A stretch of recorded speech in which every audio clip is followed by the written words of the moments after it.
नमस्कार, मैं हूं निकिता और आप देख रहे हैं सत्यहिंदी.com।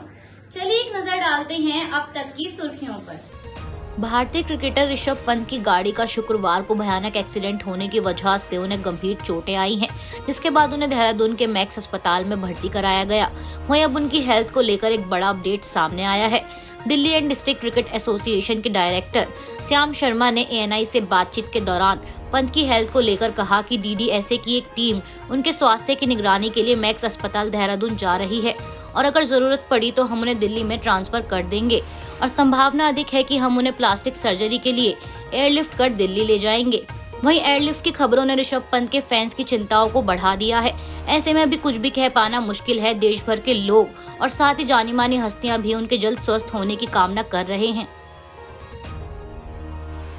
बजट सेशन 2023 से पहले प्रधानमंत्री नरेंद्र मोदी की कैबिनेट में फेरबदल को लेकर अटकलें तेज हो गई हैं। मीडिया रिपोर्ट्स के मुताबिक पीएम मोदी 14 जनवरी से बजट सत्र की शुरुआत के बीच अपने मंत्रिमंडल का विस्तार कर सकते हैं और ऐसे में माना जा रहा है कि इस बार कुछ नए चेहरों को भी मोदी कैबिनेट में जगह मिल सकती है। दरअसल पार्टी के राष्ट्रीय अध्यक्ष जेपी नड्डा का कार्यकाल 20 जनवरी को खत्म हो रहा है। इसके अलावा पार्टी जनवरी में अपनी राष्ट्रीय कार्यकारिणी की बैठक भी करेगी और राजनीतिक गलियारों में ये भी चर्चा है कि मध्य प्रदेश, राजस्थान और छत्तीसगढ़ से कुछ सांसदों को नई कैबिनेट में जगह मिल सकती है। सूत्रों के अनुसार विस्तार इस बात को ध्यान में रखकर किया जाएगा कि अगले साल 9 राज्यों में विधानसभा चुनाव होने हैं और लोकसभा चुनाव 2024 में होने हैं। तो अब ऐसे में माना जा रहा है कि कुछ मंत्रियों को उनके प्रदर्शन के आधार पर हटाया भी जा सकता है। गौरतलब है कि कांग्रेस अध्यक्ष चुनाव के समय राजस्थान सरकार के कई विधायकों ने सीएम अशोक गहलोत के समर्थन में इस्तीफा दे दिया था, लेकिन अब वे विधायक अपना इस्तीफा वापस ले रहे हैं। बता दें, हाल ही में राजस्थान कांग्रेस के प्रभारी बने सुखजिंदर सिंह रंधावा अपनी पूरी कोशिश में लगे हैं कि जिन विधायकों ने उस समय इस्तीफा दिया था वे अपना इस्तीफा वापस ले लें और अपने इस काम में वह काफी हद तक सफल भी हो रहे हैं। साथ ही बता दें कि राजस्थान कांग्रेस प्रभारी 27 दिसंबर से 2 दिन के राजस्थान दौरे पर रहे और इस दौरान उन्होंने सीपी जोशी के साथ बैठक की, जिसके बाद से ही गहलोत गुट के विधायकों ने इस्तीफा वापस लेना शुरू कर दिया।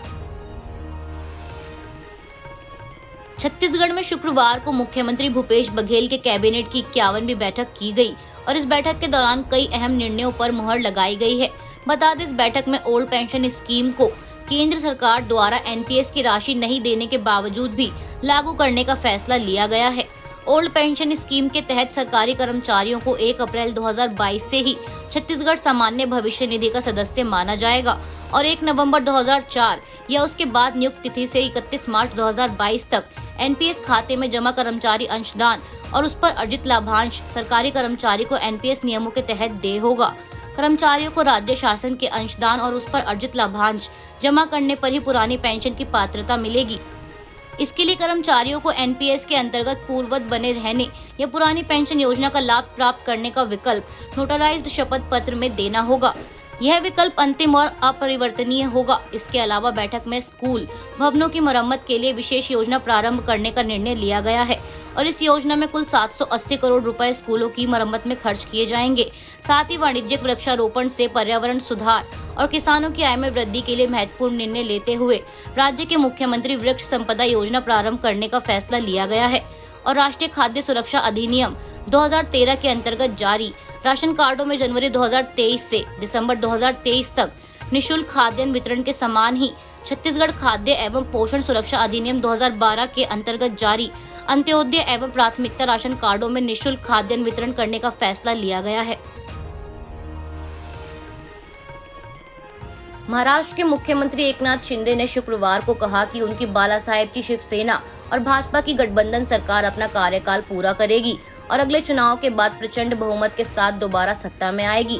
शिंदे ने आगे कहा कि विपक्ष को भ्रष्टाचार को लेकर उन पर निशाना साधने का कोई नैतिक अधिकार नहीं है, क्योंकि पिछली महाविकास अघाड़ी सरकार ने लोकायुक्त अधिनियम नहीं बनाया जो उनकी सरकार ने किया और मुख्यमंत्री के कार्यालय को भी इसके दायरे में लेकर आई।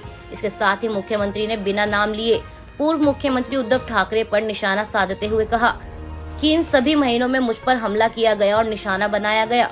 मेरी खामोशी को मजबूरी मत समझिए, मैं अंदर की सारी बातें जानता हूँ और यह हास्यास्पद है कि जो मुख्यमंत्री होने के बावजूद घर से बाहर नहीं निकला वह अब दूसरों को चुनौती देने की भाषा बोल रहा है। शिंदे ने उद्धव पर तंज कसते हुए कहा कि मुख्यमंत्री रहते हुए 2.5 साल तक घर से बाहर कदम नहीं रखने वाले किसी शख्स ने सीएम को दिखाने के लिए इनाम की घोषणा की थी। हमने सीएम और सरकार बदली और उस पैसे को बचा लिया। बता दें, जून महीने में शिंदे की बगावत के कारण शिवसेना में टूट पड़ने के साथ उद्धव ठाकरे के नेतृत्व वाली एनडीए सरकार गिर गई थी। विदेश मंत्री एस जयशंकर इस समय साइप्रस की यात्रा पर हैं और इस दौरान उन्होंने साइप्रस के प्रवासी भारतीयों से बातचीत करते हुए शुक्रवार को पाकिस्तान पर परोक्ष रूप से निशाना साधते हुए कहा कि हम इसे कभी भी सामान्य नहीं करेंगे। हम कभी भी आतंकवाद को अनुमति नहीं देंगे कि वह हमें बातचीत की मेज पर आने के लिए मजबूर कर सके।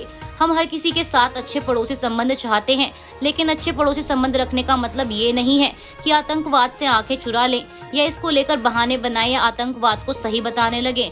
हम बहुत स्पष्ट हैं। विदेश मंत्री ने आगे कहा कि दूसरा, निश्चित रूप से हमारी समस्या बॉर्डर है। हमारे बॉर्डर पर चुनौतियां हैं। कोरोना काल में बॉर्डर पर चुनौतियां बढ़ गई हैं। आप सभी जानते हैं कि आज चीन के साथ हमारे संबंधों की स्थिति सामान्य नहीं है, क्योंकि हम एलएसी को एक तरफा बदलने के किसी भी प्रयास के लिए सहमत नहीं होंगे। इसलिए विदेश नीति के पक्ष में, राष्ट्रीय सुरक्षा के पक्ष में मैं आपके साथ कूटनीति पर, विदेश नीति पर दृढ़ता की एक तस्वीर साझा कर सकता हूं, क्योंकि यह कुछ ऐसा है जिस पर मैं बात कर सकता हूं। चीन के साथ साथ दुनिया भर के कई देशों में कोरोना वायरस फिर से आतंक मचा रहा है और इसके नए वेरिएंट BF7 ने इस समय चीन में हड़कंप मचा रखा है। और अब इस बीच खबर है कि लंदन की एक फर्म एयरफिनिटी रिपोर्ट्स के मुताबिक चीन में 13 जनवरी 2023 को 37 लाख तक कोविड-19 मामले सामने आ सकते हैं और वहीं मौतों का अनुमान 10 दिनों के बाद लगभग 25,000 प्रतिदिन हो सकता है। फर्म ने कहा कि हम अप्रैल 2023 के अंत तक पूरे चीन में 1.7 मिलियन मौतों की भविष्यवाणी कर रहे हैं। बता दें कि क्षेत्रीय डेटा के रुझानों का उपयोग करते हुए महामारी विशेषज्ञों की टीम ने उन क्षेत्रों में पहली पीक होने का अनुमान लगाया है जहां फिलहाल मामले ज्यादा बढ़ रहे हैं। इसके अलावा चीन में कोरोना की पहली लहर जनवरी के मध्य में और दूसरी लहर मार्च की शुरुआत में आ सकती है, ऐसी भविष्यवाणी की जा रही है। आज के लिए बस इतना ही। बाकी की खबरों के लिए बने रहिए सत्यहिंदी.com के साथ।